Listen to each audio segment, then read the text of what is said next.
আজ বুঝবি না বুঝবি কাল, গোয়া থাপড়াবি আবার পারবি কাল। ভাই আপনি পাগলের মতো একা একা মিনমিন করে কি কইন?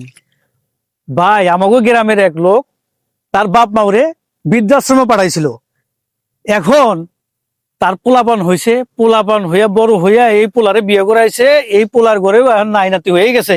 এখন তারা বৃদ্ধ হয়ে গেছে। বৃদ্ধ হওয়ার পরে কি করছে, এই পোলায় আর পোলার বউ এই বাপ মাও নিয়ে খাবো না, কারণ তারা ঘর নোংরা করে।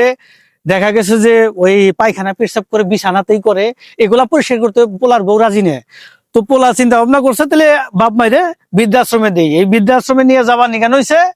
এখন হ্যার বাপ মাও চিল্লাইয়া কান্দতাছে।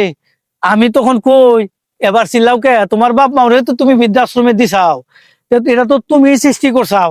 তোমার বাপ মার উপর জুলুম করছাও, এবার তোমার উপর জুলুম আইছে। এই জন্যই ভাই কইতাছি, আজ বুঝবি না বুঝবি কাল, গোয়া থাপড়াবি পারবি গাল।